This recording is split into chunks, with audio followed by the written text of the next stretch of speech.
Ever wondered what it was like to live in a city where people wore togas and spoke Latin? Hold on to your gladiator helmets, because today we're time traveling back to ancient Rome. Spoiler alert, it's not just about pasta and pizza. By the end of this video, you'll know all about how Rome went from a tiny town to a mighty empire, and why it still matters today. So, let's kick things off.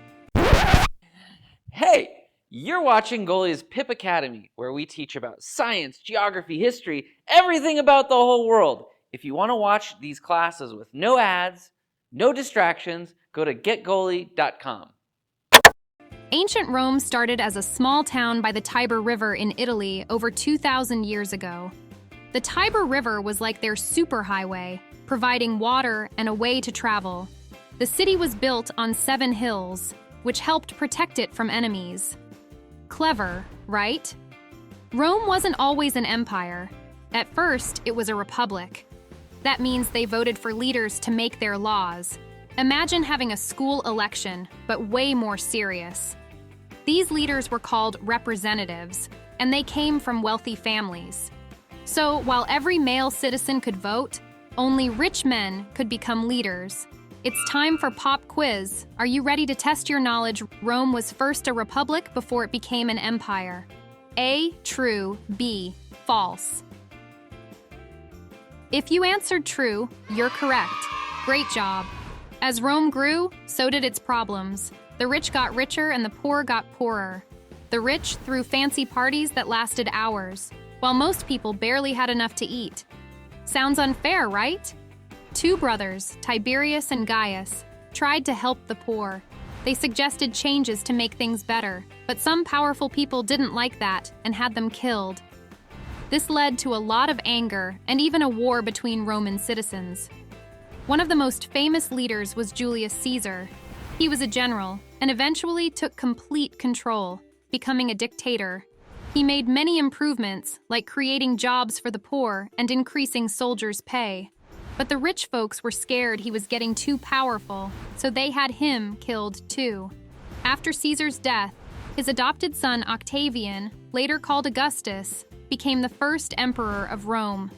Augustus ruled successfully for 40 years, making Rome rich and powerful. The Roman Empire expanded and lasted for centuries, but eventually it grew too large and fell apart. It's time for another quiz. Who became the first emperor of Rome after Julius Caesar? A, Nero. B, Octavian. C, Tiberius. D, Gaius. If you answered B, you're right. Perfect. The Romans were polytheistic, meaning they believed in many gods and goddesses. For example, Jupiter was the king of the gods, Juno was the queen, and Minerva was the goddess of wisdom and war. They had lots of ceremonies to honor these gods. Entertainment was a big deal in Rome. People loved musical performances, chariot races, and gladiator fights. Gladiators were usually slaves or criminals who fought in large arenas like the Colosseum.